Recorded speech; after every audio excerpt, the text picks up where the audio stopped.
Welcome to the Oddfrog Chop Shop, your one-stop podcast for all things toy, design, collectible, comic book, video game, movies, pop culture, and more. And now please welcome your hosts, Kelly Greenwood and Eddie Hermosillo.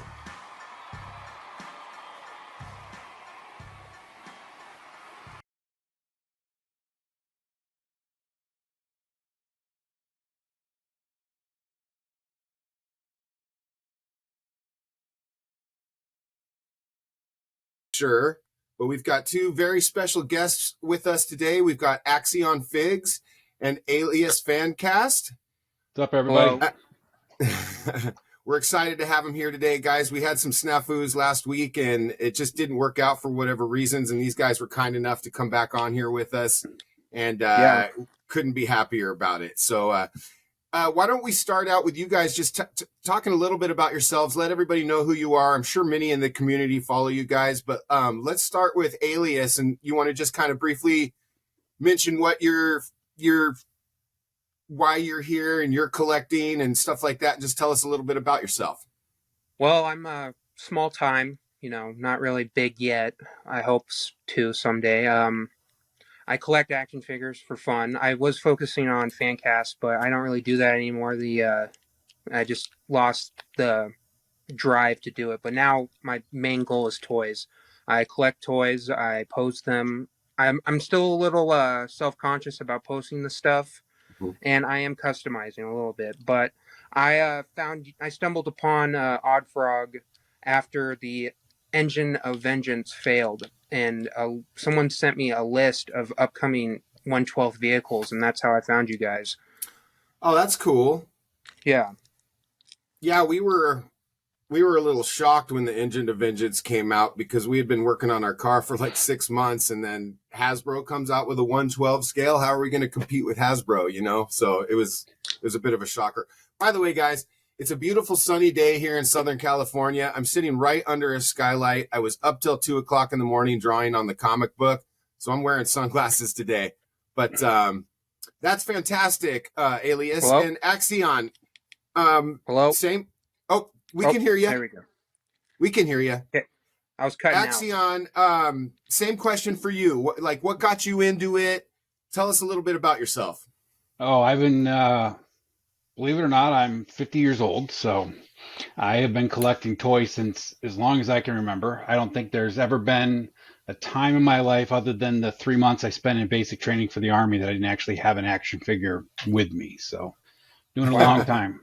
That's okay. You were an action figure at that point. That's right. So Yep. I did a lot of vintage G.I. Joe, the big 12-inch figures, mostly Adventure Team for a long, long time. Did a lot of customizing, made a lot of 1/6 scale custom figures out of everything. Yeah. Indiana Jones, Ghost Rider, all those guys. And then a couple of years back, I switched to 1/12 just to see what it was about. Classify was out, and of course I was a Joe fan as a kid, and then wasn't really thrilled with the first wave of Classified just because of the futuristic stuff. Some of it was okay, but some of it was just not my Joe, right? So then I found Valaverse, and now I collect everything from Mezco to AWOCs to everything. So it's all, I mix it all together. I have no rules. I gotta ask you, what's your opinion on Mezco? I'm on the fence about it. I have had a bad experience with soft goods ripping. Has any of your Mezco figures ripped? The only thing I would avoid from Mezco is the ones that have like the fake leather stuff, because even no matter what scale you go in, that stuff's gonna flake and peel eventually. It happens a lot with like the 1/6 scale leather jackets and stuff, and Mezco's no different. They got some Batman and some other characters out there that have like a leather like texture. Other than that, I mostly stick to the Gomez because I just like the oddball frog or oddball ant thing that he is. Yeah. It's hard not to say odd and frog at the same time now. That's why it is pretty hard. So that's really interesting. Go ahead. I really enjoy the Mezco Gomez figures. So go ahead, Kelly. That's really interesting about the soft goods because we're at the point where we're developing our first 2 action figures, and it's like, do we go soft goods? Because then we have to source all the stuff, and we've got some leads on that and stuff, but it's like, oh, do we want to do the soft goods? You know, I mean, I know me and Eddie really want to do it. And Oddfrog, his kind of superhero suit is like a wetsuit, like a spring suit, so he can stay moist with his frog skin. Yeah. And it's been a real question to us, like, do we want to go ahead and go hard on soft goods, or do we want to just design the character out of plastic? So well, that's the interesting. The soft goods are just so much nicer. I mean, it gives such a more realistic look to the figure. You know, the only things that you really need to stay with, like I said, stay away from are like the fake leather and then the rubber. Hasbro made some suits out of rubber for like dive suits that they really were trying to, you know, make realistic, and they just, you know, they rotted, deteriorated, stuck right to the bodies of the figures and stuff. And like the fake old leather 12-inch GI Joes. The 70s or, you know, late 60s ones or whatever that had the rubber dive suits. My uncle has those. And I'm pretty sure the rubber parts are gone. They remade them again in the 2000s at some point in time, maybe 2010 or something. And those suits did the same exact thing, even faster than what they used to use. So, I mean, now a lot of the people are making them out of like a stretchy nylon, which looks just like a wetsuit, but, you know. Guys, I'm just checking our YouTube stream real quick. It looks like we're doing good here. I think we're on. Excellent condition. Okay. Guys, if you're on YouTube, it did turn out that our producer, Mikey, got sick today and wasn't able to be here. And Eddie should be here in about 5 minutes, and we'll be able to look and kind of, you know, look at questions and stuff like that. So just be patient and bear with us, and we're happy to answer questions. And if you have questions for Alias Fancast or Axion Figs, you know, please do. That's why they're here. We want to talk to them and get their opinions on stuff. So, well, I think I've been seeing a lot of people put like they got the new Mezco Batman, the '89, and they've been putting like the leather protection. Not, I don't know what it is, but it's the stuff you put on leather seats. And apparently that helps, but I've had the worst experience with a rubber action figure. I don't know if you guys have seen or played with the DC Universe Classic Swamp Thing. I've never played with them, but I can tell you there's those bodies that are made out of complete rubber with an interior skeleton. They're never going to last, no matter what you do to them. You have to preserve that thing in a, you know, isolated air-free chamber in order to preserve that. I mean, it's just never oil it every day. Yeah, exactly. You know, it's more effort than it's worth. I went through like three of them for custom, like for posing, and eventually I just got so sick of it, and I just lost hope for a Swamp Thing figure. And then McFarlane just released probably hands down the best Swamp Thing figure out there. You're better off getting a plastic figure and flocking it for a Swamp Thing than you are to find a rubber body. Do you think it's real rubber, or is it a soft emulation plastic of rubber? I think it's when I had the figure, it was it felt like rubbery. Sorry for cutting you off. No, you're fine. Yeah, I was gonna say I don't think it's actually truly rubber. It's kind of a rubber plastic composite, I imagine. But they have 1/6 scale figures that are $100 or something like that are just the figures with that same type of body, and they don't last either. You know, so you're spending you know, $150 for something that might last 5 years if it's taken care of right. And then on top of that, you can't keep posing it because it's just going to create seams and cracks in the rubber on top of it. So but soft goods, it's almost like one of those, cover all the joints up.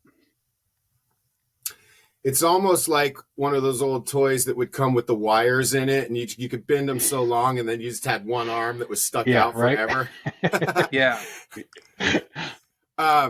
G.I. Joe, for me, you know, when I first saw Masters of the Universe, I was absolutely blown away, like walking at Kmart probably with my mom or something.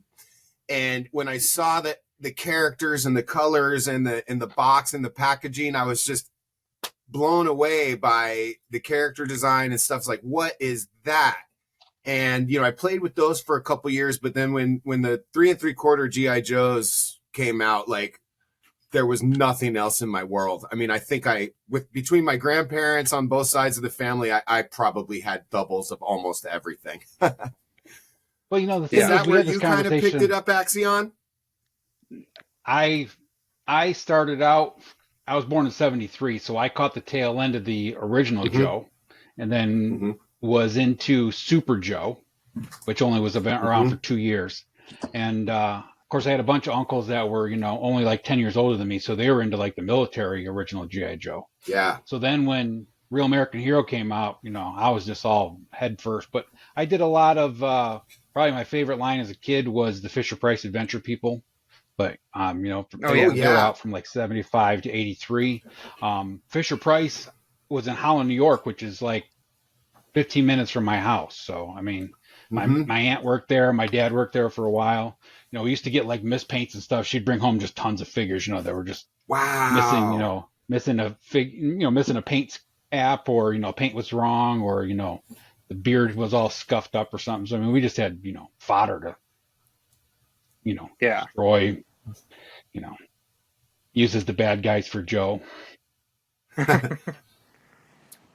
Let's come back to the Fisher-Price thing with you in a minute, Axion, because I did work for them when they were under Mattel, and I went to the Manhattan studio when they were moving it all to El Segundo, and I want to hear more about that. But I have the same question for Alias Fancast. Like, what was your kind of first memory of action figures, and how did, you know, Axion and I are similar in age. I was born in 76, so I'm right behind you. And so we you know, what was it that got you inspired? What was your favorite toy and action figure growing up? Oh God, it was a lot. You know, I have ADD, so each week was a whole new obsession, and it affected my parents' wallets a lot. So my first encounter was the Toy Biz Marvel Legends, and then I switched over to, because my uncle, he was served in the military. He was a tank driver in Iraq, and he was big on. My dad was a tank commander for the Marines. Awesome. Yeah. Salute. And he was big on G.I. Joe. He grew up loving G.I. Joe. So he got me hooked on G.I. Joe for a while. And then I remember specifically one month where I was just totally obsessed with the DC Universe Classics. And I still do have a bunch of them stored away. I just love the detail and the just simplification of the figure. And then now I'm really into Valaverse right now. Yeah, I really like Valaverse too. I try not to talk about them too much because we're a company and stuff like that, but it's hard not to love what they're doing. Go ahead, Axion. I was gonna ask Alias, so with the ADD, when you were growing up and you were hooked on something for a week, what did you do with the toys when you weren't hooked on them? Did you just like put them in a box and wait till they came back around to the I would focus, or I would use them all in a big battle, basically, and it just, my whole room would just be destroyed. There would just be boxes stacked up. They would be like buildings, and then I'd have figures hanging on the side of them, and it'd just be a big, huge fight. And then if I lost steam in those, they would eventually go into the box, and then my mom would try to secretly move them out and give them to the Goodwill, and probably 80% of that time I'd catch her in the act, and I would, get my stuff back. And it'd just be all the horror stories of Mom giving away our toys, I'll tell you. Yeah. My grandfather, when he went to World War II, when he came home, he had discovered that his mom threw out all his comics, and he had Action Comics #1, and it's just like, oh my God. Yeah, I know. Yeah, my uncle, he went into the Marine Corps, and when he came home, my grandmother had sold his whole entire 60s military Joe collection at a garage sale for $20 for the whole thing or something. It's probably worth, thousands of dollars. The Marine Corps is hard enough. You don't need to, the Marine Corps is tough enough. Right? You don't need to have your toys thrown away when you come home. Exactly. My whole family is Marine Corps. Yeah. You're serving your country and you come home and all your stuff is gone. Yeah. Yeah, my whole family's Marine Corps. My uncle was a big collector artist. He had like all the GI Joes. He had a bunch of like the old Universal Monster model kits. Remember those? They were just Oh like yes. the Wolfman, Frankenstein. They were just in cool poses and stuff with tree branches and stuff. He had all those painted. He's an artist himself. Never went God. professional with it, but he came home from the service. His whole room was just cleared out, and he's like, "What the hell?" Oh man, that's painful. Yeah, I got a soft. Yeah. Go ahead, I got a Alias. soft spot for the. Oh, sorry. I got a soft spot for the Universal movies. I just love those. They're way before my time, but I grew up watching them. I'd go to Blockbuster and just rent them religiously and watch them over and over and over again. Ellie and I grew up Did where you they were on guys every ever- Saturday on TBS. Yeah. And remember the Monster Squad when they came back out in the 80s with the movie? God, I'm Yeah. sure if I watched it now, it wouldn't have the like sparkle, but I loved that movie. And I just actually recently watched again the original Wolfman with Lon Chaney Jr. Yeah, with Lon Chaney. Lon Chaney? It's so fantastic. It's so Yeah, it good. is. All Mhm. those old black and white classic monster movies are just amazing. They I mean, hold they just up. don't make They them really like that do. I anymore. love them. I love that and the Sherlock Holmes with Basil Rathbone and stuff too. Like, I can watch, like if I'm drawing at home and I know I'm going to just be sitting there for 10 hours, I'll watch like all of them. They're on YouTube for free. And like, Yeah. part of That's- the reason I if you love got- those old movies is like, they're not preaching at you. It's like, it's just, it's nothing. You can just sit there and Yeah. enjoy a movie, Yeah. Well, the other thing is they were horror movies, By the way- right? And there's like now the horror movies are just full of gore. I mean, that's what they consider horror now, Mhm. right? It's Yeah. not like any kind of suspense or scare, right? It's just gore. Yeah. Back Right. then, it was like Right. Absolutely. Yeah, They had to be a lot of creative it's with the changed. storytelling and stuff, Yeah. yeah. Mhm. Go ahead, Like Alias. I just watched the new Evil Dead, and I remember watching the original one, and I loved it. I was just blown away. And then watching Evil Dead 2, that one's hands down is my favorite. And then Army of Darkness is close on second. But the new one is basically they're like I can just see it right now. A bunch of guys in a boardroom talking. They're like, how can we shock the audience? Oh, we'll just spend thousands of dollars on corn syrup and we'll have a bunch of kids die to raise the stakes. There's no story or element or environment anymore. It's just blood and guts. Yeah, it's a shame too, because what really attracted me to all that stuff when I was younger was the practical effects, and I was really into. I don't know, Axion, if you remember, probably in the late 80s or early 90s, there was a show called Movie Magic, and they would go to like behind the scenes of Star Wars and show you like fiber optics were the lights and stuff like that. And it's like, it was such a revelation back then because, I talk to people all the time now where it's like, I work at a art college right now. It's like, you guys don't understand. When I was learning to draw, there was nothing. When I found how to draw comics the Marvel way, it was like a revelation, But Movie Magic was kind of the same thing. It would break down some of the Ray Harryhausen stuff, which is obviously fantastic. And it was being able to see that mystery unlocked in front of you was really magical. Oh, yeah. Here comes Eddie, guys. He got here about 5 minutes ago, and he's been plugging in. So here he is. Okay. Hey, Eddie. There's the master of the chop shop. Okay. I don't make a habit of it. Actually, Kelly. Can you guys hear him? No, I cannot hear. No, I cannot hear. I Can't think hear he's you. coming through your mic. Axion had to pop out and come back in for whatever reason. Yeah. But I can hear me. I still don't hear you in my headphones. I hear you over here, but not in my headphones. But let's let him jump back in here. Yeah. Sorry guys, I'm losing my train of thought here real quick. I've got some questions for you guys. Fire away. Let's do that because I'm kind of interested in your guys' thoughts, and it's like as we're going forward, designing things and stuff. I think like we've been really, we get a lot of our inspiration from the community. It's why we did a vehicle, because when we were looking around, everybody's like, "Where's the vehicles? Where's the vehicles?" And we're like, "Oh." And we had that other guy we contracted with for a little bit. Yeah. We thought had a really good idea. It's still a great idea, But that was the thing that was missing at the time, and now you have everybody coming in and doing vehicles, which is great actually, because they do seem to be all a little bit different for, different aspects of each one is kind of cool. I really like the Valaverse one because I think that's going to be versatile for people to kind of customize and stuff like that. But we learn from you guys, I think. So we've just got some questions here that are fun. And I've got Alias and Axion on my screen like that. So I'm just going to go left to right with the questions, but they'll be for both of you guys. Okay. Do you have a favorite action figure line? I mean, we kind of talked about this already, but what is your favorite action figure line to photograph? Why don't you go first? Elias, this is for you.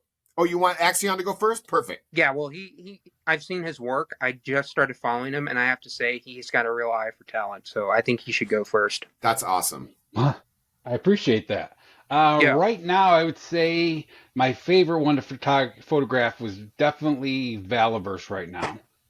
Only because I can pose them in just about any position and they will stand up. I'm a practical guy. When I do my photographs, I don't use stands. I don't use trick photography or Photoshop or none of that, right? I mean, I might make the light a little brighter or something or give it a filter, but if the figure doesn't stand in the position I want it in, I don't put them up.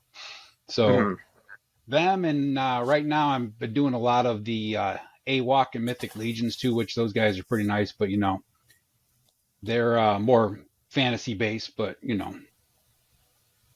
but definitely Valaverse is probably my favorite. So let me ask you a question about that. What do you think it is about them that they stand up well? Because one of my big things has been the small feet on like Masters of the Universe and stuff, and it's like, God, you have to work so hard to get them to stand. You can't really put them into anything interesting. And what we want to do is, like, I'm 6'2" and I wear a size 14. And so once I embrace the fact that I'm awkward and have these gigantic feet, like I like the bigger feet on the characters. And Sam Keith and the Max helped me, get over that as well. And I like, in fact, let me show you guys. This is an early prototype of the Oddfrog character that I did a couple years ago. And as you can see, like, I love big feet because they actually stand and you can balance the character out and stuff like that. So is it something like that you think that helps with that, Axion? I think it's just how well balanced he has the entire figure. His boots aren't much. His boots are not much bigger than Classifieds. It's just the way the whole figure is balanced out, and then of course it helps with them because the joints hold wherever you put them. You know what I mean? Of course, like anything else, it's plastic. If you wear a pose, I have guys, couple pictures of them are out. It's going to be loose, but I mean, if you're just posing your figs for a couple pictures here and there, I mean, they'll just hold that. On Instagram, you can see that I've got guys pose like in the Matrix pose where there's bullets flying over. I heard you. You guys cut out. Yeah. I think he cut out. Can you hear us, Alias? Their head, and they're just freestanding there. Yeah. Right? No, you guys are cut here. out. Like, you guys what? talking. Sometimes What when we're recording, I didn't You cut guys out. try it on the computer, not the phone. you're probably okay, Alias. Just realize that when we're recording, the quality of what we see is not what is going to be on the actual podcast. I mean, we're live right now, but it's a little bit behind when we do it from, if you notice up in the corner, it says uploading 99%. It's constantly doing that. So you're probably okay, even if you cut out a little bit. We still hear you, so I wouldn't worry about it too much. If you guys can hear me, I'm going to try it on the computer real quick. But yeah. I'm sorry, back to what you were saying about the balance of the characters. Yeah, so I would say it's definitely the balance. I mean, like, as far as the feet go, like Mezco, I love the Mezco figures, but their feet are small and they don't have a lot of for sure. movement in the ankles. So they don't, they pose the normal poses, right? I mean, you can dynamic, which is sad because they got great articulation outside of their ankles and their feet are too small. But like I said, I can get a kind get him standing or, in a gun shooting position or something like that. But you're not going to get him in anything super dynamic figure in just about any position that you could possibly imagine. And I can make him freestand there. Okay. Alias, if you could just close out your old one, we've got you in here on the new one.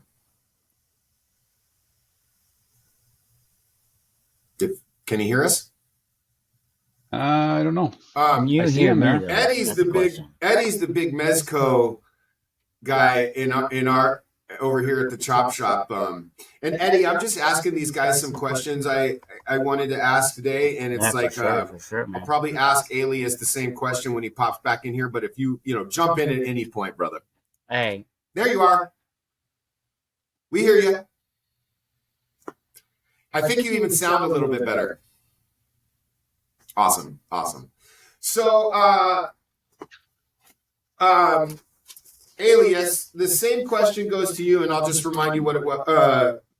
We kind of talked about what your favorite line was, but do you want to elaborate on that a little bit, or we can go to the next question as well? I think you said you got into it. I don't know. My mind's on G.I. Joe now. I think he was Oh. getting into Valaverse, but I don't see him or Eddie Right. now. So. yeah. Oh, you don't? I see Eddie, and I've got him up here. Yeah, I just see don't him on hear the him. screen. I don't think he hears us, or maybe he got. Let's see. Axion, if you don't see Eddie and he drops out, it's the software basically. It just takes a little bit to catch up, like I was saying. You should be. I see you fine, and I see Eddie, so we should be good at least as far as. And you know what? Let me look at YouTube real quick because Look, what's his face just left? It'll tell us. Oh, I actually don't see you on YouTube either, Eddie. Really? Nope. Well, great. It says recording. Yeah, I got a warning that says we aren't able to subscribe the participant. That's what it says on mine, and where Eddie was. Oh, you might have to pop back out and pop in, bud. And I don't know Okay, where well- Alias.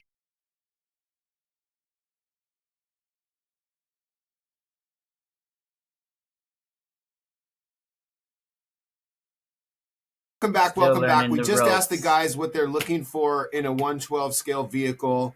Axion had mentioned customization, like realistic vehicles and stuff like that. And we've got Alias Fancast here is asking Eddie about the bad van that we're going to prototype with. So Yeah. our bad, but we're back, and we should be good now.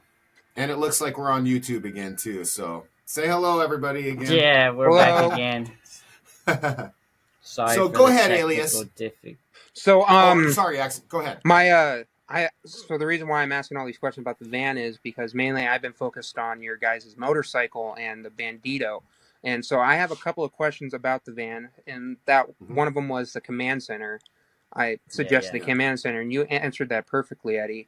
And Yeah, so to re-answer that, I guess, since we weren't recording just a minute ago, behind the driver's side of the van, there is, in fact, a little command center booth that has its own little chair that swivels 360 degrees that then, allows the character to use the minigun behind him with a sliding platform that, took inspiration from, like, the So is turtle the van flight- and stuff like that when I was doing research and whatnot.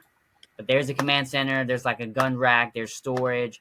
There's going to be like a little couch where two other dudes can sit in the back, ready to load out and jump out. You can take that couch out, or you can take the little gun rack out. The little command center would be removable as well, and then you can just maybe load in a motorcycle or have, I don't know, we will have additional inner kits. Maybe to make it look like a little camper. That would be kind of cool. A little kit that makes it look like a shaggin' wagon. A little top camper, so a little like pop up bed, you know what I'm saying? A little pop up tent up top. Yeah. Mm-hmm.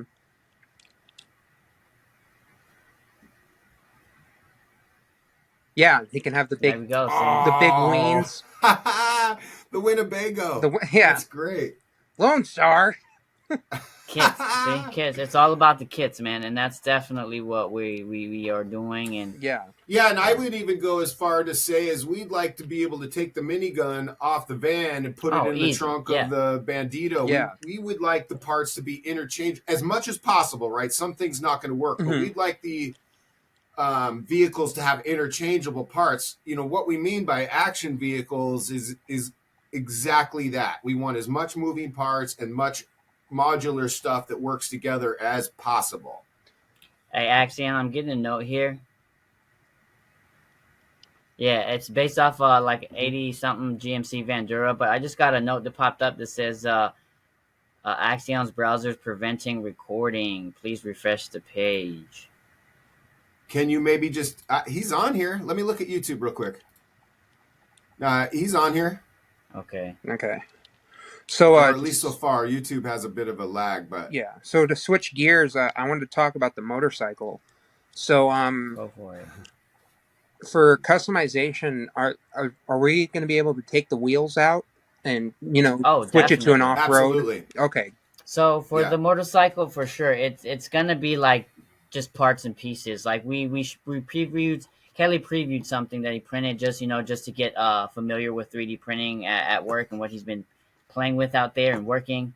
But yeah, he printed one that was more solid, like the engine was solid, stuck to the frame. But where he started reworking it, where the frame is the frame, and then we're gonna have like different engines, and you'd be able to swap the engines out, maybe even like down to the carburetors, and like I don't know, we'll see add certain pedals and make it look manual or whatnot. Yeah. And yet, so the being able to attach different front ends will allow for like more off-road wheels and stuff like that. So yeah, it's gonna be able to break down quite significantly, and you'll be able to add different I will say engines. at this point in the design, what you will have for sure is the ability to switch out the tank, switch out the wheels, and switch out the handlebars and the seat. Okay, perfect. I also should clarify, Deadman pointed this out when I posted about the bike. That is not the bike that we're designing. What that is was a placeholder for me to create all the engineering. I need the parts to work. I need it to be assembled correctly so that you guys can pull it apart and switch stuff out. So part of the thing there was I designed really quick a quick placeholder for the bike so that I could work all the parts. And what I'm doing is printing them out to make sure all the tolerances are going to work correctly.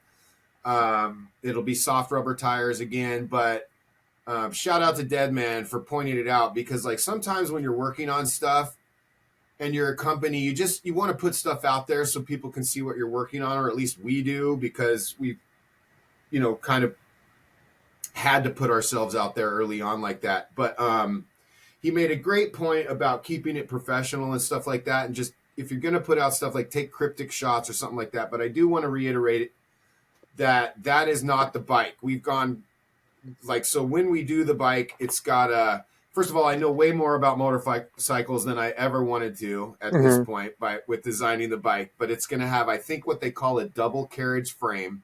Okay. Because that seemed like the most user-friendly when it came to swapping out parts and stuff like that. Even in real life, it looks like that was the case. Got it. The bike right now, the thing is, it's very expensive. And first of all, shout out to Johnny, who did a lot of the engineering for our car. He's based out of Hong Kong, and he's our engineer. And we're trying to engineer as much of the bike as possible ourselves because it's a simpler vehicle and we can do it. But it saves us on cost if we can do a lot of the engineering ourselves. And that's mostly what that was about. Me printing it out is making sure the wheel tolerances work, making sure what I created for the assembly with the handlebars and the forks all works properly. But the bike it'll be along the lines of the Bandito as far as looks and like street bike wise. Okay. But the same things apply as far as modular customization for sure. And we want lights and everything. It's got to look like it came or is in the same line with the Bandito. Yeah. So I wanted to suggest maybe doing a sidecar option, if that would. Oh, Captain mentioned this. Captain to Captain. Shout out to Captain.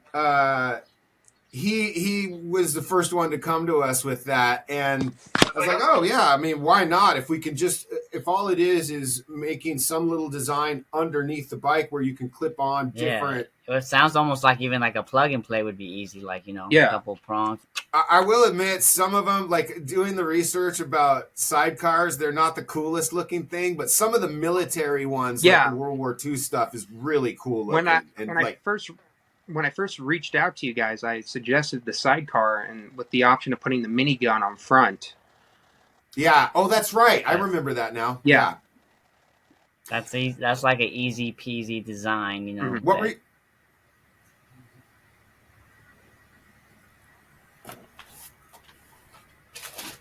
Oh yeah.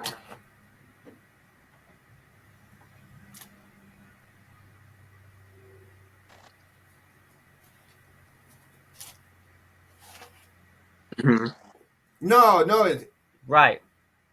Yeah. Exactly. Well, see, that's the thing. You know what I'm saying? If we have like an engine block, right? Say the side of it has the carburetor. I don't know, something. You'll be able to pull that off, and now there's a hole, and boom, now your sidecar. You know, things like that. You know what I'm saying? You're not going to be able to see that part of the engine with the sidecar, anyways. So now you can pull that out and plug this in, and now you have.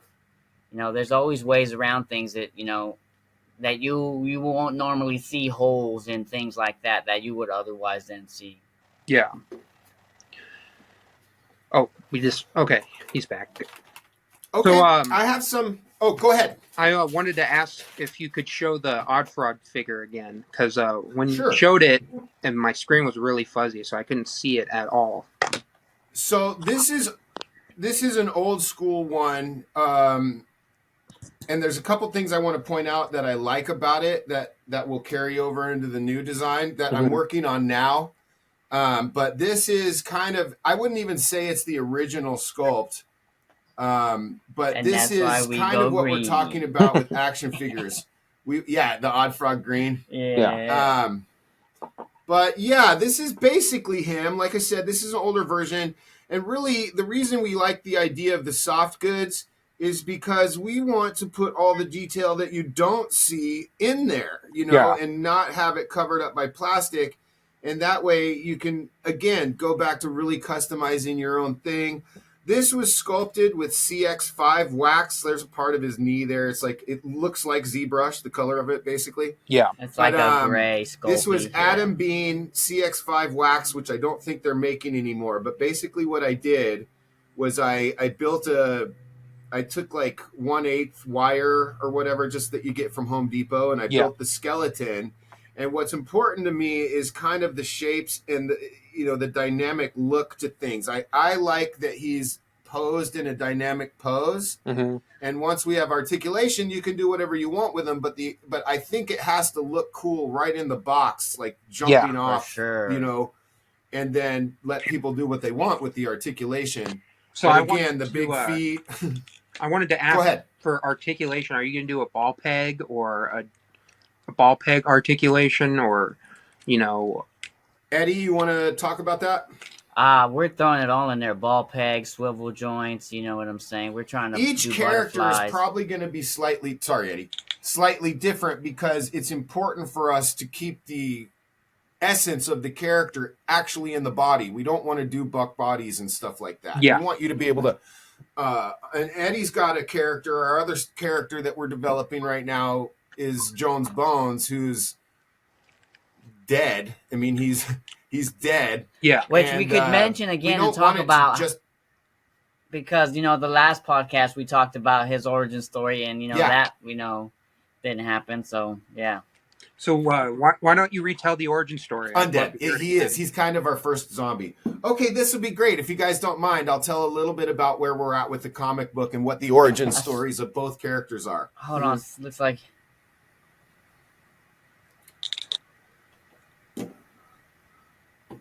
Sounds good, Axion.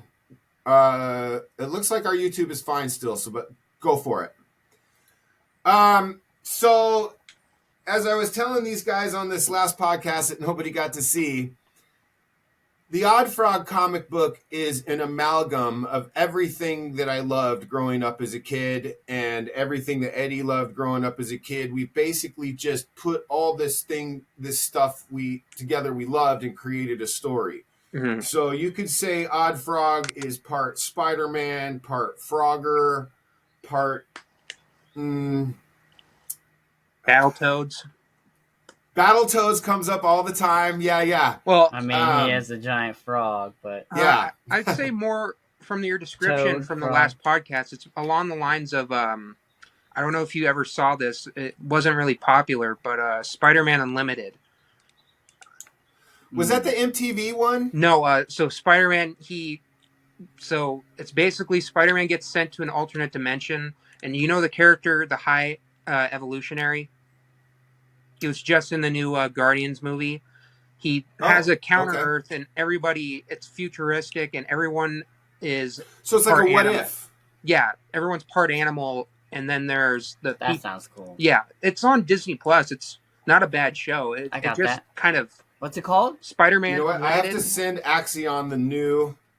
Yeah. Go ahead, guys. I have to send him the new link. But after your description, it sounds a lot of lines of Teenage Mutant Ninja Turtles, Frogger, Spider-Man. Definitely some Turtles influence. I will say this though: the newer design looks more like a frog versus the old one, which was slightly more toadish. I think. I don't know if Kelly intentionally did that, or maybe that's just my personal opinion. Yeah, it does look more froggy now than in 2017 when he designed that. So continue with the origin. I want to hear it again. Yeah, so I think it's really kind of relevant to today, actually. And I wrote the story about 6 years ago, so it's kind of interesting that it worked out that way.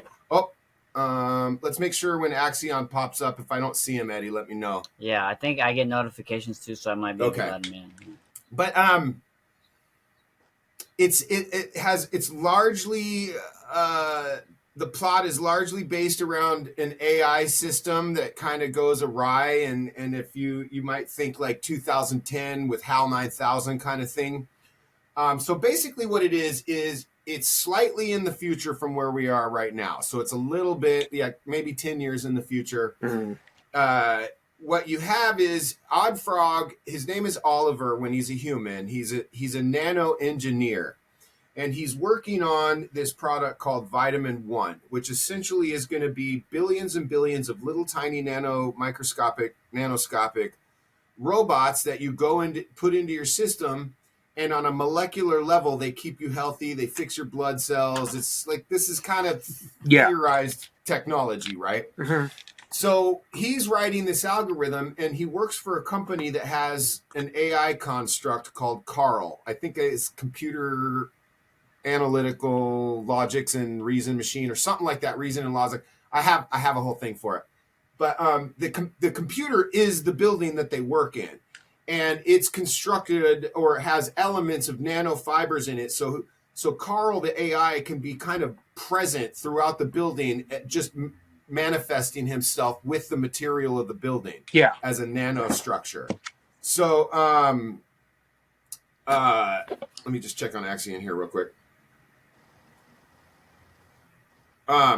So basically what happens is the AI gets, smarter than the people in the company, and he wants to evolve, and he sees an opportunity in Oddfrog's serum to evolve himself. So he puts algorithms into the serum that evolve things. So once the serum goes out, it starts affecting everyone in this world. So what happens is Carl, the computer, turns against Oliver, Oddfrog, the engineer, injects him with his own serum.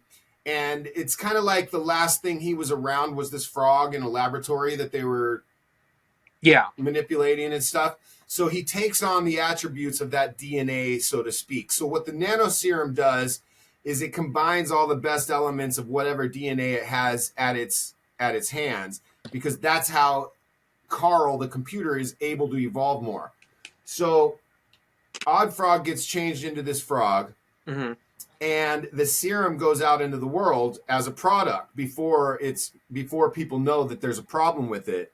and it starts to transform people in this world. So there's a zoo in the world where there's a snake handler, there's the zoo owner, and you get the idea, right? Like the serum, the nano serum is kind of like a modern ooze. It's a little more technical, so we can dive into it a little bit. And we could literally create anything with it. You know, characters made out of garbage, characters made out of cars. And then the other thing is, so Oddfrog has to break back into the building once he's transformed into a frog to get his work, to get his data, so that he can try to figure out and unravel what's going on that Carl the machine created. Carl the machine, once Oddfrog's in the building, is feigning that he is trying to stop Oddfrog from grabbing all this data and all this information. But what's really happening is Carl, the computer, does want Oddfrog to escape with the data because that's how Carl gets outside of the building. Yeah.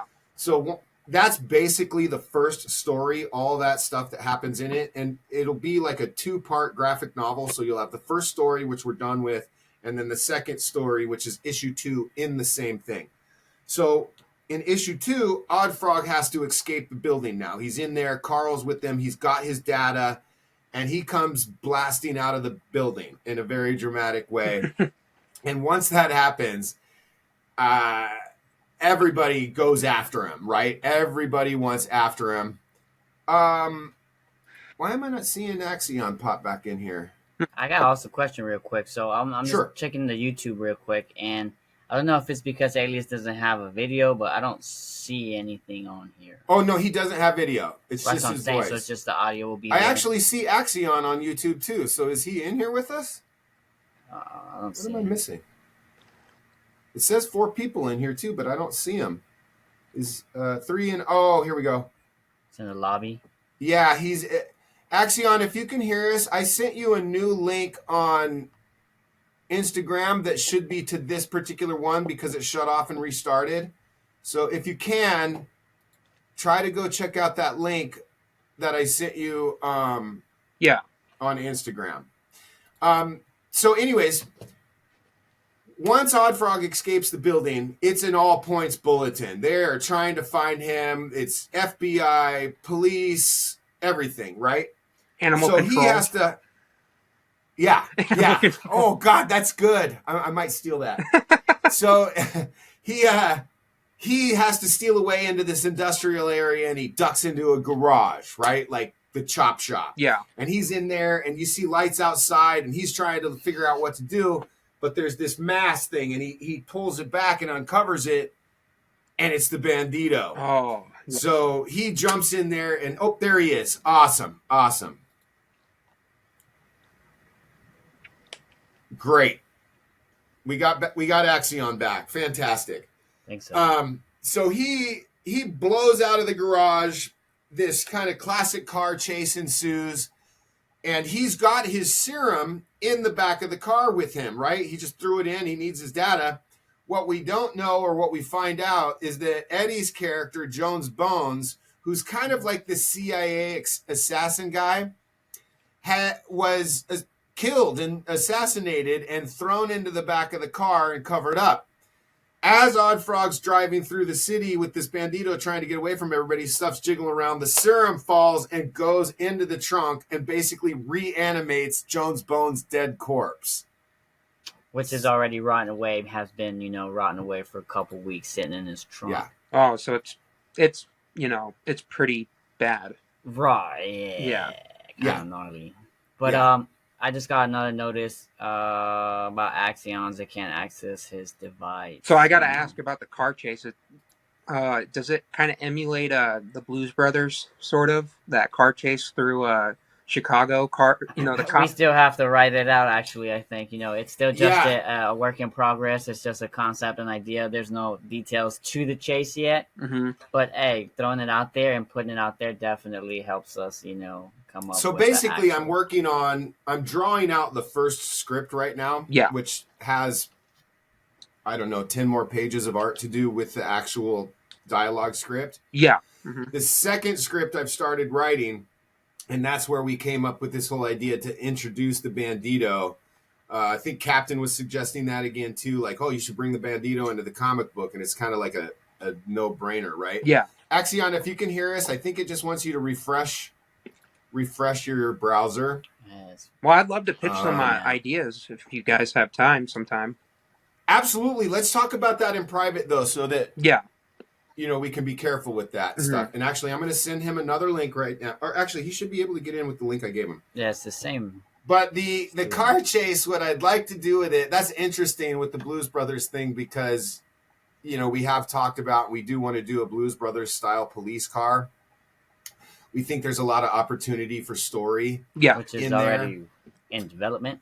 And so, like, you could have chase scenes. You could have the Bandito getting chased by police cars and stuff like that. And so that's an interesting aspect. And I may keep that in mind as I'm writing it out over the next 2 weeks. Yeah, so. Of course. And make sure to remember that animal control. The animal control. Oh, I love the animal control because he's a frog now, and someone has to say like Bigfoot kind of, like there's a 6'2" frog walking around in my backyard.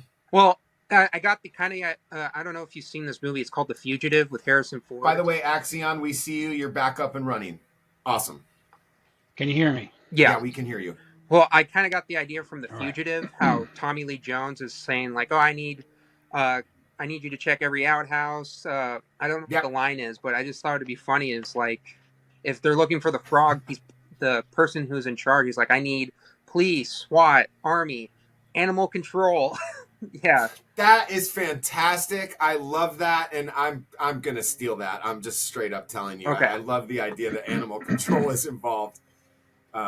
So that's we just went over the Oddfrog origin in a nutshell real quick, Axion. And he heard it last week, guys, with the failed podcast, so we should be good.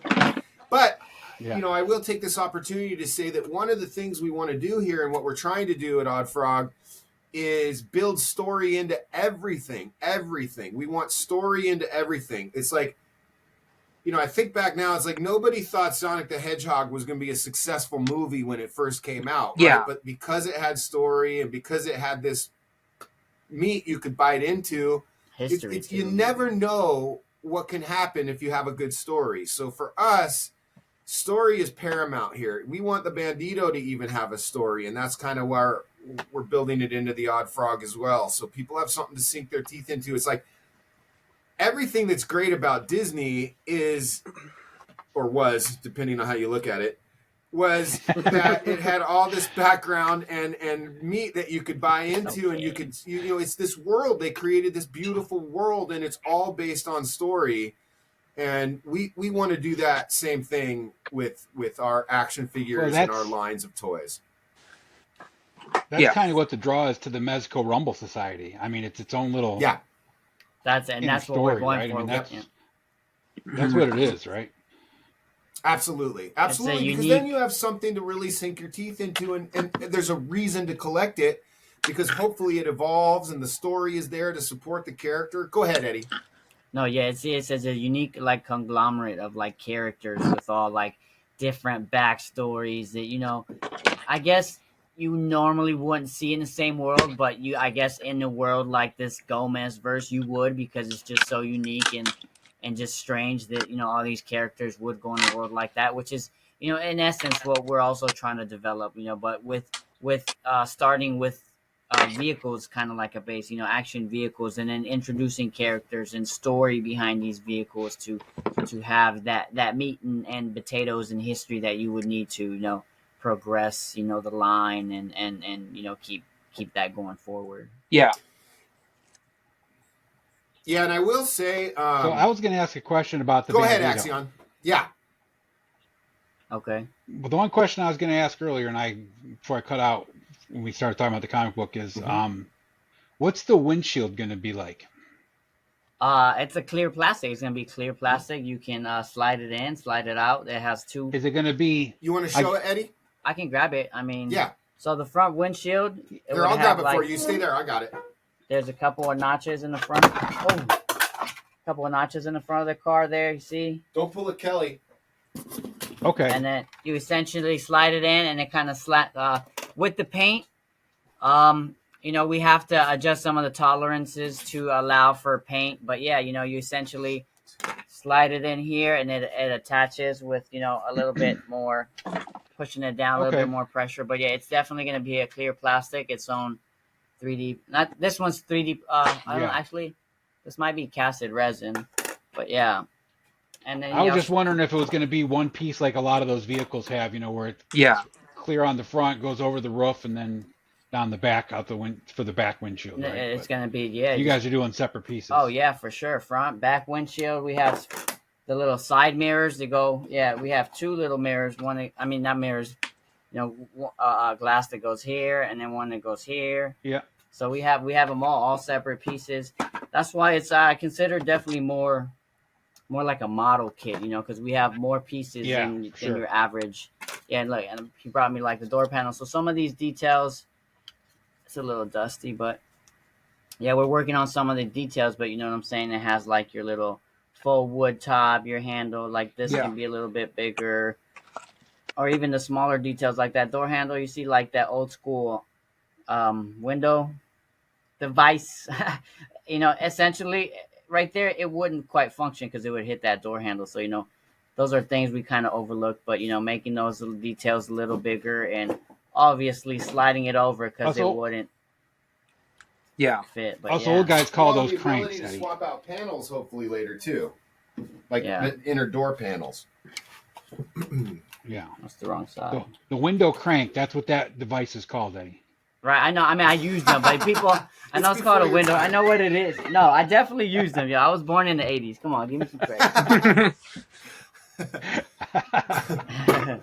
But yeah, the other cool thing about that Axion is it'd be fun with all the wacky kits that we want to do and kind of over the top stuff that we have coming down the line is to have different colored windows. I mean, it's if you just change out the plastic for different color. Or even not a window. Imagine this piece being like, it's metal and it has like metal grates and it's bulletproof. Very Mad Max-esque. Boom, and then you slide that in and now it's your car looks completely different. And those are ideas we've been working on and have various 3D models of that. We just haven't really got to, but. Yeah, it's armor on the windows like Thomas Jane's Punisher car would be awesome. I was just gonna say the Thomas Jane car. Yeah, didn't he have like a little notch above the roof, and you would slide it down, and then you would slide one up for the it was like a metal grate. Yep. Mm-hmm. That sounds cool. Yeah, guys, real quick, we've got Largo's Lair in the YouTube, and he's saying a couple of things. So I just want to acknowledge that he's here. Okay. And he says, greetings. I need that van in my collection. You and me both. Axion is making mischief. And Oddfrog looking good, warts and swagger. The warts are super important. Like, I need that detail to be on him. It's part of his character. Warts and all. And then he says, Carl the computer is Skynet's cousin, ? And I just responded to him that it's very similar to that and then HAL 9000 or whatever. Yeah. So that's great. Thank you, Largo's Lair, for popping in and being part of the show. Comments, yeah. You guys want to check out some good YouTube, check out Largo's Lair's channel. He's got some good stuff up there for Valaverse, some Vintage Joe.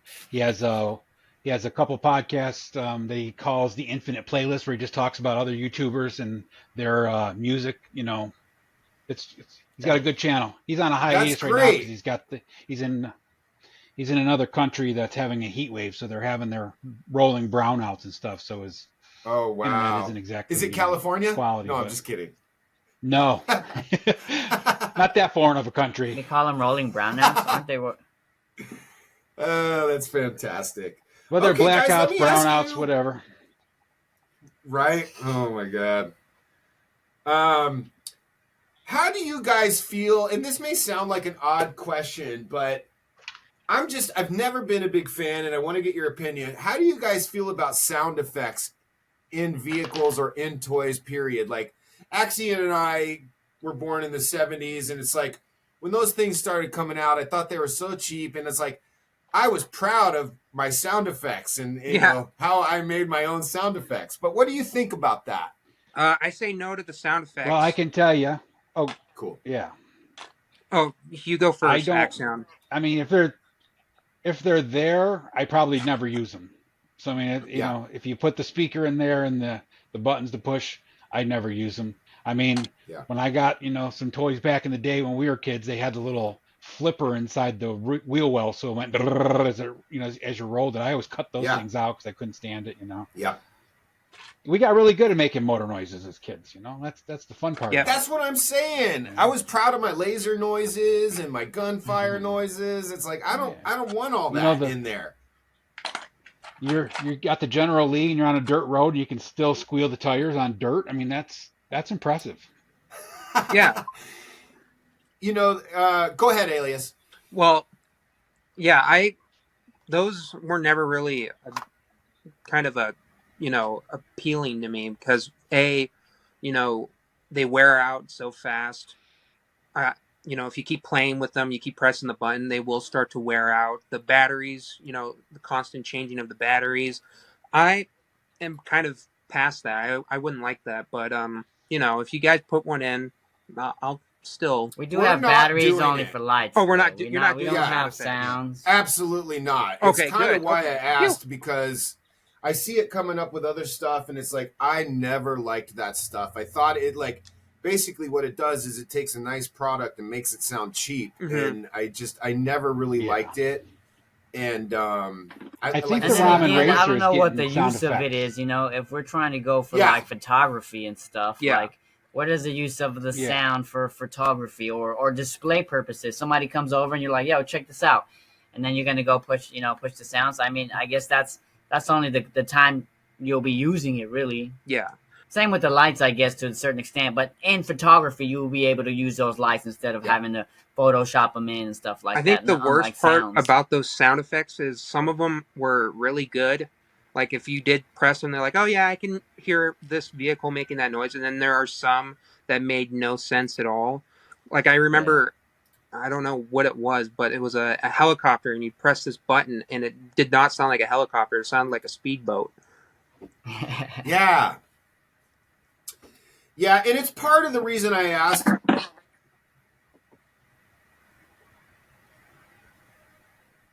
Yeah. Oh yeah. They have a little noise to make it go faster.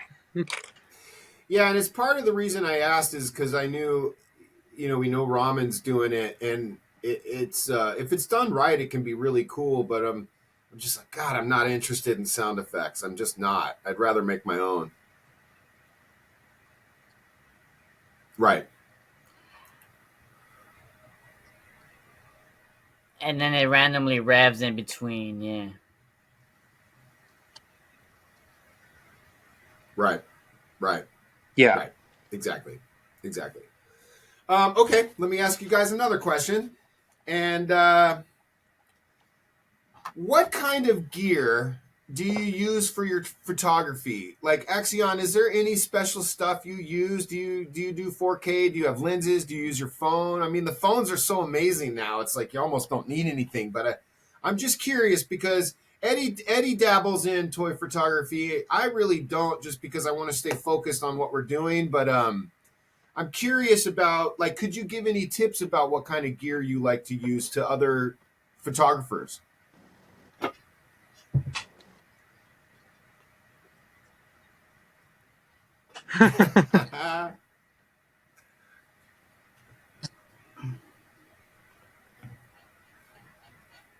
Oh, nice.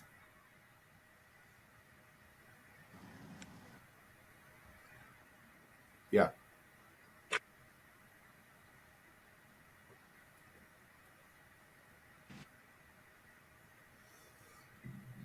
Angles, exactly.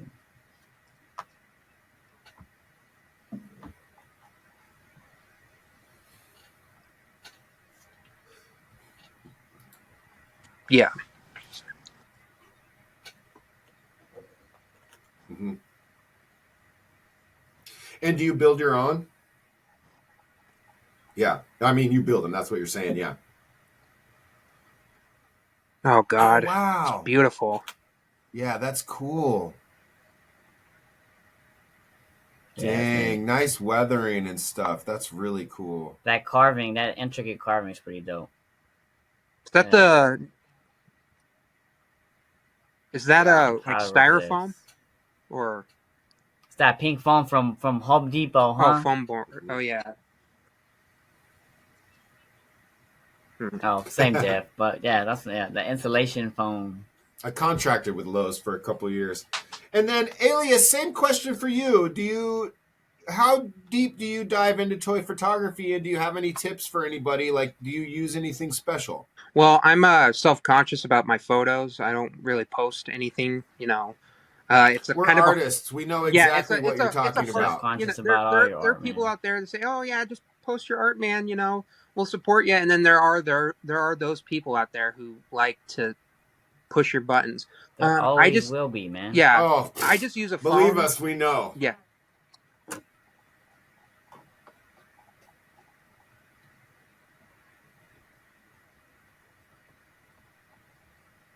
Mm-hmm. Yeah.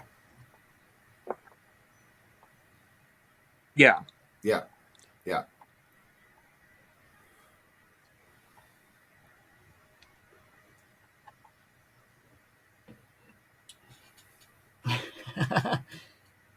Yeah.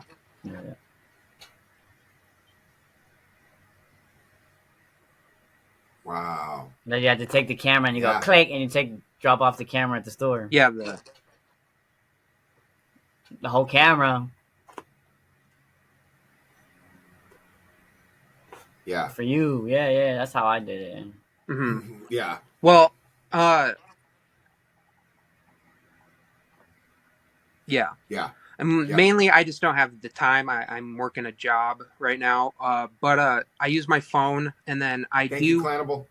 Yeah, I use a phone, just an iPhone, and then I did have a diorama. I just moved into a new place. I had a diorama. It was a cantina bar from Star Wars. I 3D printed everything.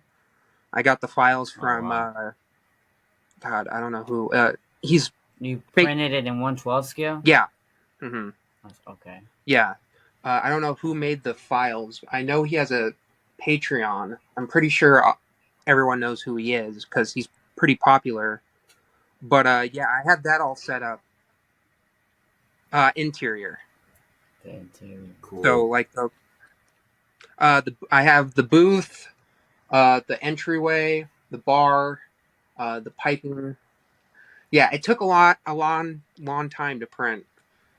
But yeah, I bet it did. But once it comes out and you just have your figure behind the bar, you're just like, you start hearing the band, and you're just like, do do do do do do do do do do do do. Yeah, but yeah, that's all. That's my extent of photography for toys. Oh, okay. Yeah, dioramas and Guys, I want to go back to YouTube real quick. We've got a lot of people chiming in, and I just want to... So, Largo's Lair says, gracias. Enjoy what you're all putting together. Thank you, Largo's. He says, lights are great, but I can make my own sound effects. 100% agree. Mm-hmm. Then we've got Alpha Proto chiming in. He says, sound effects is cool, but it's a novelty. Yep. If it ups the price, then it's not worth it. Exactly. It takes a good product and makes it cheap. I mean, I couldn't agree more. And then our favorite person, Clanable, chimes in and says, hi. Alpha Proto says, it's just to get a smile out of people. I have an anniversary Optimus Prime with a base with different phrases from the Transformer movies. Which, that's cool, right? Yeah. Because it comes from the movie, so I get that. He says, I use different lights, mostly phone, because the voice shutter, when I press a screen or camera, it moves the camera. So the voice shutter is a lifesaver. Yeah. Clanable says, right now, camera phone is good. And this is great about Clanable. He's always helping us with, like, little details and stuff. Amazing work. Nice diorama, he says, Axion. Mm-hmm. Alpha Proto says, I have a DSLR with a remote, but the remote has to be set up each shot. Oh, that's interesting. Oh, that's weird, too. I post my photos on a dedicated Instagram. Dang, that's a huge 3D print for a dio. Yeah. Hey, that'd be one way to go about it. Hey, guys, thank you for chiming in. We really appreciate it. Yeah. Yeah, alias, create another like account. Nobody knows who you are, what it is, and just post pictures, man. Yeah. Doesn't Yeah. matter. Don't let it bother you. If you want to put it out, put it out. If you don't. Keep doing what you gotta do, man. Yep. Trust me, man. We've been getting them hates in the DMs and the comments, and I And kind of you feed never off of even it, know man. when they're just bots at the same Yeah. time. You know what I mean, too? And what I would say, alias, is like, you got to just let it go, and you can learn from it, too. I mean, there's going to be people out there that just troll, but like, we took a lot of slings and arrows and still do sometimes because of our involvement with the 112 Garage, who Mhm. just one more time stiffed us on about $10,000 of design work. So, Yeah. And, you know, it hurts, it stings, but you can also learn from it, and you can kind of, if you're open to it, you can learn from it, and you can kind of shift what you do a little bit. So just another shout out to Deadman One, who the other day, he's like, come on, guys. When I posted the motorcycle, he's like, you guys want to be pro? You can't be posting shit. And so, and you know, it stings a little bit, but Yeah. it's also the community, and it's the face you don't see of yourself when you're trying to put stuff out there. So you can take it harsh. Yeah. Yeah. Have to. I mean, they went under.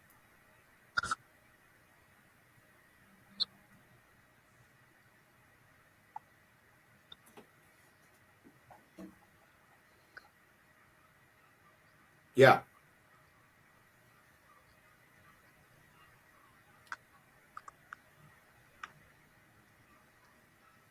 Yeah. Yeah.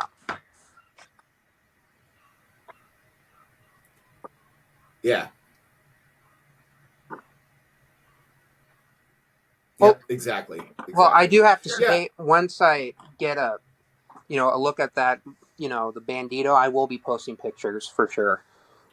Well, we sure hope so. That's what we want. Yeah. We want collectors and customizers Ultimate to put it in their goal. pictures, because the idea is that it'll be different. At least after people start customizing it, Mhm. it'll be different in every shot, and that's when it really comes alive and Yeah. becomes the product that we designed it to be.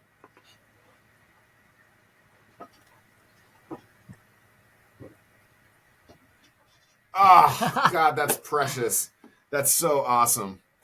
That sounds so.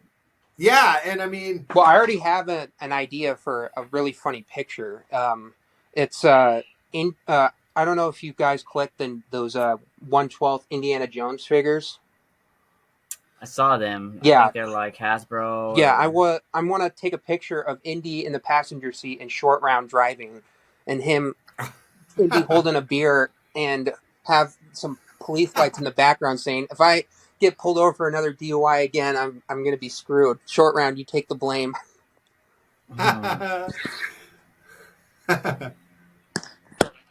Oh yeah, that's right. We have that police vehicle coming, so hey, pretty soon maybe, well, depending on the how bad well van we do. first. The bad van's got to come next, and with any luck, we'll be printing that out Then over the next 2 weeks. It's very big. I mean, the Bandito is 19 and a half, 20 inches long, so you know they're big, and they're not cheap. But now that I've got this, see, the great thing, guys, about the position that I started at the college that me and Eddie went to is it puts me right in the rapid prototyping department, and they're like, use the equipment. The better you know the equipment, the better you can help the students understand it. And so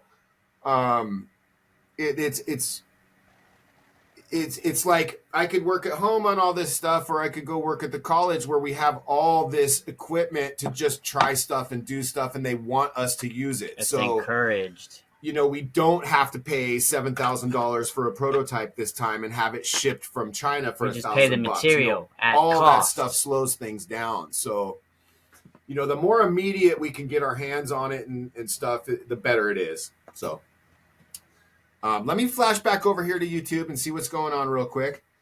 Dedicated Instagram. Clanable says, just do what you feel. Happy. Your money, your energy. Who cares? Okay, you're cutting out. Do it for yourself. My IG, Facebook, YouTube is the things I keep to watch when I'm retired. And that's such a great point. I think of it like that too. It's almost like your portfolio, right? And it's like, who cares what they think? And it's so true what you said. I've been calling you Axion just because of the spelling, but it's Action Figs. Okay. It's so true what you say. You guys are cutting out.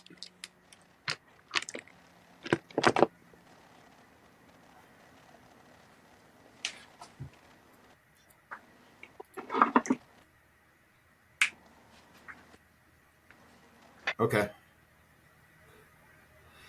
Action. Action fees. I like that, yeah. High end. That's fantastic. And then Alpha Proto says these cars are a must-have for city scenes, making things look lived in. Absolutely, and that's part of the reason we went with the 70s style Chevelle. It's so versatile, and it looks real. It looks like your neighbor could have it or you have it in your garage. And after that, you can further make it look like that. Yeah. I've got a couple more questions for you guys, and we've stolen so much of your time today and last week. So if you guys are good, we're good. I think Alias might have Okay, vanished. awesome. And are you good, Alias? I think he disappeared. Oh, he did?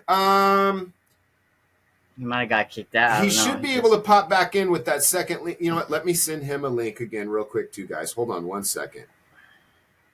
We're doing pretty good without Mikey, the producer here, I would say. So I think you're holding down the fort quite well. awesome.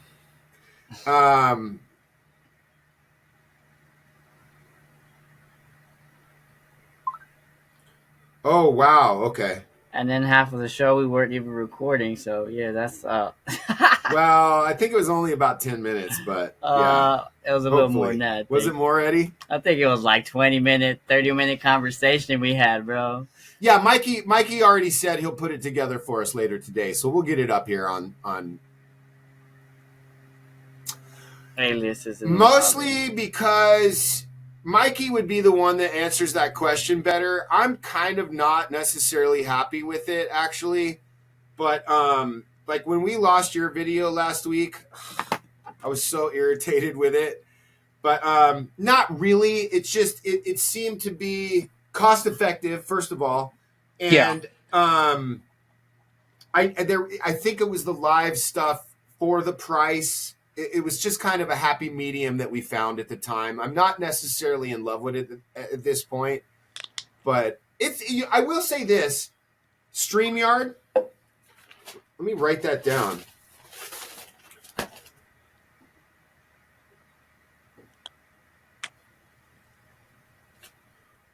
Oh wow!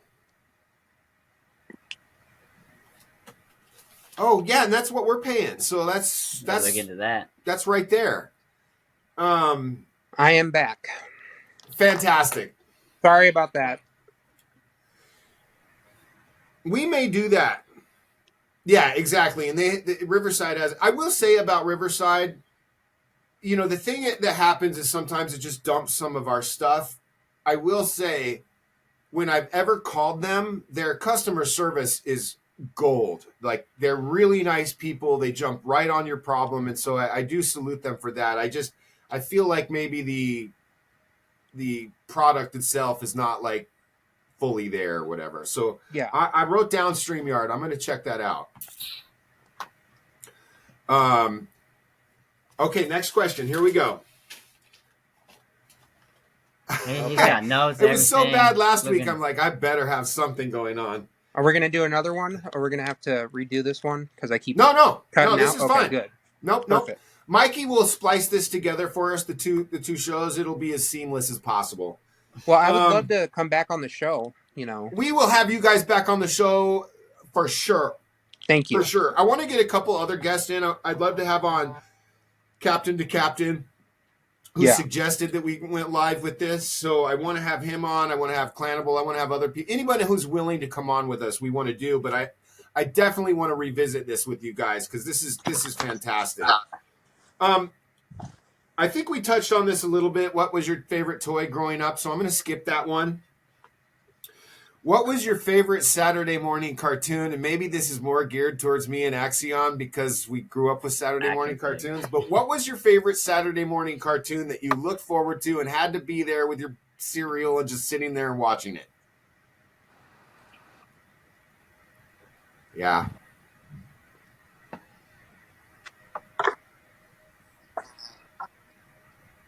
Yeah.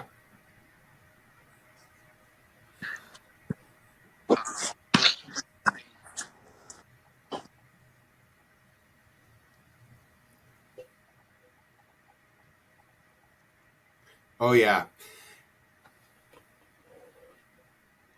Well, if you're Like the Marine Corps, like Bugs Bunny was basically their mascot during World War II. The Marines used to watch the Bugs Bunny. Like my grandfather just loved Bugs Bunny, and he's like, "That's the Marine Corps mascot. We watched that on the ships going to Guadalcanal."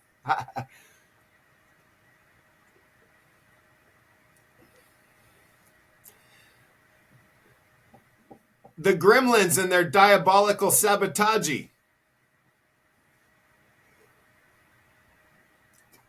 Absolutely. Yeah. Or like Elmer Fudd putting the oil over the water to kill the mosquitoes and And stuff. this is like propaganda that they that's showed in environmentally theaters healthy, too, yeah. man. Yeah. Yeah. Mm-hmm. And then you look at Walt Disney, and I don't know if you guys seen the clip of Donald Duck doing the salute. I don't want to say it on live, but like the other salute. Yeah, that. Right. Yeah, it's right, Hydra. Hydra salute. That's better. Yeah, it's weird parallel. Like Looney Tunes was for America, and then you look over at Disney, and Disney's like, "Hail Hydra," just sort of. Yeah, well, and I know Disney did some. Gosh, they were like, I think it was South America kind of stuff, but it was similar kind of promotional propaganda stuff. I mean, at that time too, I'm a huge lover of American history, and I feel like what happens is when people look at history, they look at it as if it's right now, only a long time ago, and there's so many different circumstances and stuff like that go into it. But yeah. Yeah.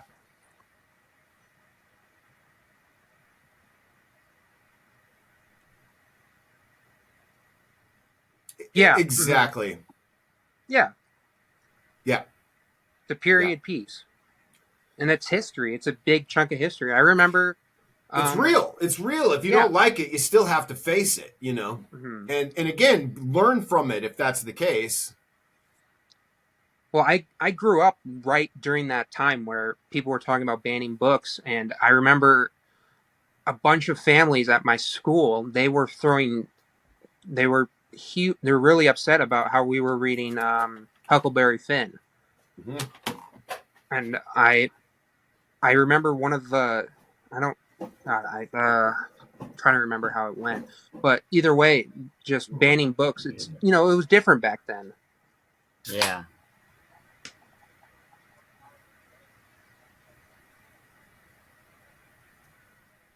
Yeah. Mm-hmm. Well, times change, things change, but we're here to. Well, things change for the better. Well, I would also say to that, if you actually know anything about Mark Twain, he was very anti-racism and racist. His whole thing was the dialects between the different southern areas that he was exploring. But if we got the privilege, my aunt took us to see Val Kilmer do his live presentation in old Pasadena here of Mark Twain, and he was such a complex character, but racist is not what I would call him. Yeah, of course. Yeah. So it's all context and how people take it. And I mean, everybody today is so sensitive. It's just, it's crazy. You can't say anything. Yeah. So, just to get back to that question about my favorite cartoon, yes. I was a huge fan of the 1990s animated Spider-Man with the kick-ass theme. That guitar solo, God, just spider blood, radioactive spider blood. I know, it gets me every time I hear it. I'm just like, oh God. That was such a good show. You know, Mark Hamill as the Hobgoblin. Yep. Who else was on that show? And then close, like second, was because I discovered the animated series Batman later. Yeah. Because when I was Batman young, I was was a a good really show. big Marvel fan, and Mhm. then I started reading the comics, and I wasn't really a fan of the comics, and then I got reading the Batman and the DC comics, and I fell in love instantly, and I started watching that cartoon, and it is the perfect blend of adult and child animation. Yeah. And we were talking about it, me and Kelly were talking about the Clayface Yeah. two-parter episode and the episode with Tim Drake falling in love with that construct of Clayface. I mean, the animation in those two Clayface episodes, and then the one later with Tim Drake, for television, it's unbelievably good. It's unbelievably good. Mm-hmm. And I totally agree with you with the Spider-Man. Like, I still watch it regularly. I've probably been through the entire whatever amount of seasons, and it's crazy because there's like 70 episodes per season or whatever, but I've watched them all like 15 times. Yeah. You have to admit, some of the acting was a little hammy. I've seen people make fun of the... But that's kind of the love of it, too. You know, it's not supposed to be like that. It's supposed to be innocent and fun, I think. Mm-hmm. And then you look at the animated series, you know, Batman. It's just, God. Oh, the Art Deco. It's just a step up. And then I loved Justice League Unlimited. One of my favorite characters is Atom Smasher. I'm a big fan of that character. I love how he represents the Jewish community, same as Moon Knight. Yeah. I really feel like they're... Yeah, that's what I was really upset about with Moon Knight, the TV show, was they didn't... Because if you read the comic books, he talks about his religion a lot. And he grew up in New York, and he was picked on constantly for being Jewish. And his father, who was a rabbi, told him, do not sink low into violence. And then for him to become a mercenary is kind of ironic. Which is like a Jewish proverb kind of thing, I think, too, to that saying. And it's the same thing with like Nightcrawler, who's Catholic. I was raised Catholic, and it's like, it's part of who he is. I mean, it's part of what makes him him. No. Yeah. And before people start jumping up on me, I like Oliver Isaac as an actor. I really do. But for him to be cast as Moon Knight was a horrible decision. I really did not believe him at all. Mm-hmm. You know, if you read I keep going back to the books are phenomenal. If you were displeased with Moon Knight, then you should read the books and how he...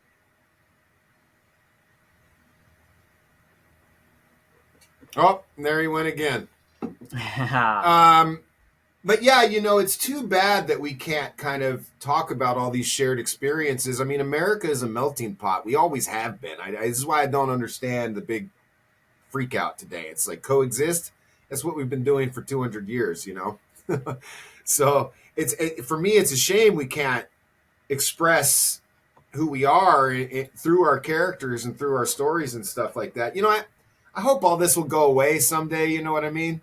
We didn't kick you out on purpose, Alias. I promise. Okay. But back to what I was saying, like, you know, just low key. Yeah. What about me? My favorite character, my favorite cartoons. Oh, you're good, Alias. Sorry, bud. I was a big fan of Teenage Mutant Ninja Turtles. That's what I grew up watching. The Teenage Mutant Ninja Turtles. I also watched Darkwing Duck, and there was one, the Mighty Ducks. Did you guys ever see it? It didn't run that many years, but there was like a Mighty Ducks cartoon. Yeah, where there were like ducks, actual ducks, and they had like these. They became like superheroes. The license.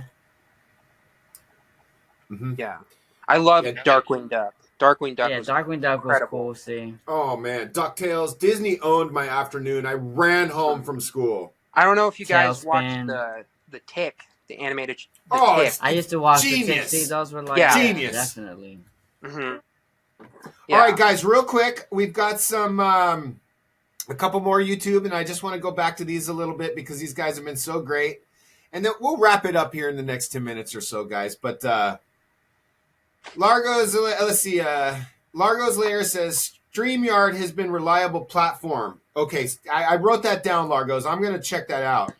Alpha Proto says Looney Tunes still crack me up. Absolutely. Challenge of the Super Friends and Thundar the Barbarian. That's a Jack Thundar. Kirby That's what he creation. said. That's Jack, I can't. Yeah, absolutely. It was so good. And, back then, if you missed the episode, it's like, that was it. You don't get to see it. Watch it again. And then he says, that thing made Mark Twain's writing famous was he wrote things the way people actually said them. That's exactly, he was interested in the dialects exactly right, Alpha Proto. Yep, Marvel was really making an effort to get Marvel characters into mainstream with the 90s cartoons. A good introduction to the characters and old stories. And that's the thing I loved about Spider-Man 2 is like, it was pretty much verbatim some of the early action Amazing Spider-Man comic stories. Yeah. Yep, the best episode of Batman animated series were animated in Japan by TMS Entertainment. You could tell when they animated an episode because they put a dip in Batman's lip. That is fascinating, and I did not know that. Wow, that's really interesting. And then he says, those cartoons did a great job making me want the toys. Good way to tell my own stories as a kid. Absolutely. And Largo says the tick was great. Speaking of more cartoons, Exo Squad, the Gargoyles. That's Eddie's. That's my jam. I started making my own JT Marsh, who was like, the leader of what's the squad? I don't remember right now, but yeah, they had their own squad. And Exo Squad, I lived off that, man. That thing was pretty dope. Like the mechs, the story was good. It was well before its time. So yeah, I'm sure that's why then. But a remake of that right now, I think maybe, I don't know, a movie or something. It's well overdue. Like when I started making this figure, I actually got the attention of what's his name? The creator. The creator of it. His name is Jeff Siegel, who created Exo Squad. I was posting in a Facebook group who like it's not that big, but there's a community of Exo Squad fans who grew up in the early 80s and 90s, and there's a group on Facebook, and somehow he was part of it, and I started posting these progress shots on this figure, and he actually liked it, and it was kind of cool, and I tried to talk to him about it, like maybe producing the figure, but I think from what I gathered from that group, there was something going on with the license currently, so he wasn't even able to really talk to me about it. But he did like the pictures. He was like, he liked them. He said they look cool. He was a fan of it. But as far as talking of producing a figure or maybe relaunching something and allowing Oddfrog Entertainment to produce the figures, he wasn't able to, say anything. So, but that's it was pretty cool, man.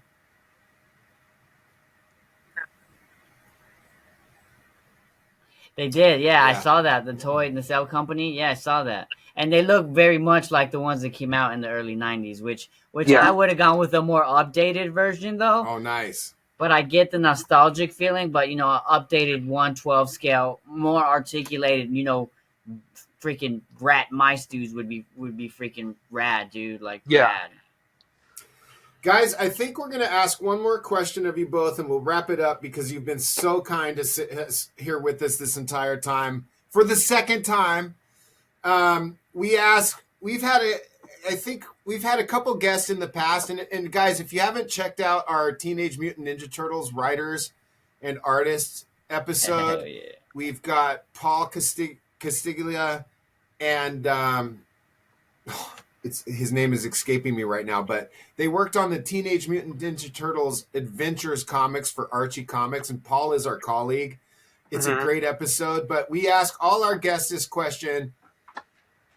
If you were a superhero, what would your superpower be? And we'll start with Axion, and then we'll go to you, Alias. And if you need a second, take your time.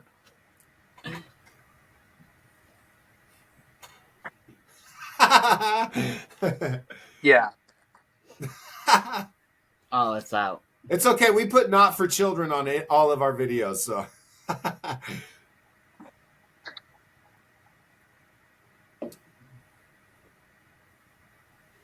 Okay. Yeah. Oh, I'm with you on that one. Yeah, I'm Mhm. with you on that one. Well, wouldn't you be worried about your super metabolism? Wouldn't you be like spending thousands of dollars on food and stuff? Now he's breaking And it down shoes. now. And the shoes. God, you'd be burning through shoes like every week. I suppose Yeah. if flying was like going to the gym, I suppose you would be like starving all the time. Well, and like you'd be cold. Like, I don't know if you guys seen Chronicle, that movie about those kids who get telekinesis in Seattle, and they fly around, but they have to wear like down coats and hats and mittens. Yeah, That's obviously cold. Yeah, up I lived in there. Seattle for 10 years. It's that's where I live right now. It's cold all the time. It's either raining or it's cold or it's muggy. yeah. It's I was never really sunny. No, I was there from 97 to 2007, and I know that during that time they had one instance where it rained like 90 days in a row, and it's just like, oh, Mhm. beautiful, absolutely beautiful. But I was glad to come back to sunny California. So Yeah. and then Alias, what would your superpower be? Well, it wouldn't be a superpower. It would be a super object. I don't know if you guys. Well, of course you guys. You've seen The Mask, right? Oh yeah, I would have the A mask, mask. like I would mask. I would wear that mask. If you read the books, the wearer can wear the mask as long as he wants. I'd just wear that mask every day, every week, and just cause mischief and mayhem as much as I could, and just break. Yeah, no, it would be like stripes. I think stripes look I think better he had for a me. striped one too. the didn't he? banana yellow with the bandito lowrider. I think you're talking. Okay, Dude. yeah, never mind. Yeah, I'll go yellow then. All right, let's guys. We're gonna wrap this up with just a couple more comments from YouTube. Exo Squad is past due for a revival, says Largo's Lair. That's what I'm talking about. I'm telling you. Those new biker mice don't look like they sit on bikes. They don't, but Ooh, they're that's a they good do it. point. They included How do you do alternate. that? They included alternate heads now. They didn't have helmeted heads. Now they will. So who knows? They're also taking suggestions, and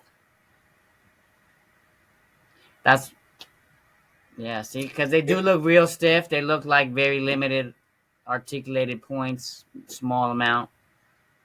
Yeah, exactly. It might be that they just have to design like a lock-in kind of seat. Slide-in bike, maybe. Yeah. Just like. And then Alpha Proto's superpower would be super luck, like Domino or Long Shot. Super luck. Oh, that would be that's cool. Not... Yeah, Long Shot's awesome. What a great character. Doesn't Domino he have too. like 3 fingers on his hands? Yeah. Okay. So I wasn't imagining that. Okay.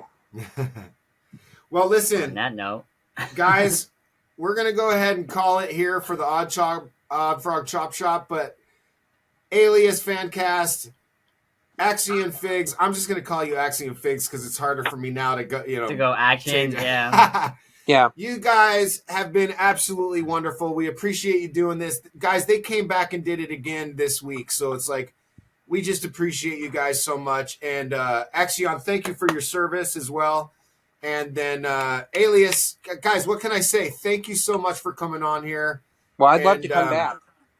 We want to have you guys come back. We will have it. Give us like a month or two to see if we can get some other guests come on, and we gotta get this Bandito back we'll together get the van as well. rolling too. But we would love to have you guys come whatever back I on. can do to help. I want this project to succeed. I want this to be moving forward. I want this to be, catching steam. And well, we appreciate the good vibes. That definitely helps. It's what we're living off right now. Good vibes, good energy, and positive thoughts. So it's been carrying us so far to this point. So yeah, we're gonna continue that and keep sharing, keep liking, keep. It means the world.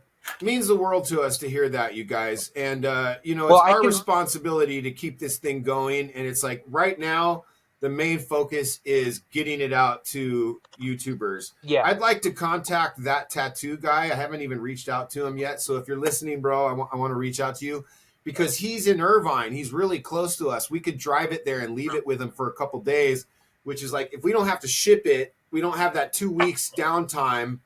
Yeah. We could get it to a couple guys local and have them film it, and then we can start shipping it out. Then hopefully we can get it to Ninja, who's been super busy and stuff. So, and the thing with Ninja is, I think what his thing was, he doesn't want to put vehicles in competition with each other, and he just did Valaverse. So we're just going to wait our turn, and hopefully we can still get on send him one too. So that's our main goal right now. Is we've kind of proved proof of function that we can switch the parts out. We've built the lowrider. We got to get it back together and get it out to people. That's our main focus right now. So, Yeah. but guys, thank you. Thank you so much. We appreciate you guys. Axion, thank you.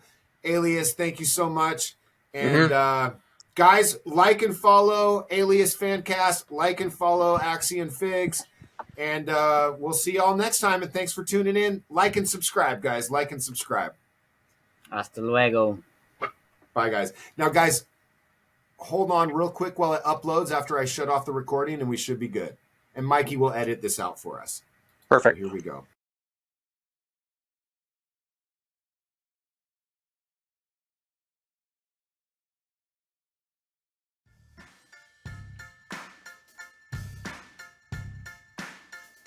Thank you for tuning in to the Oddfrog Chop Shop podcast.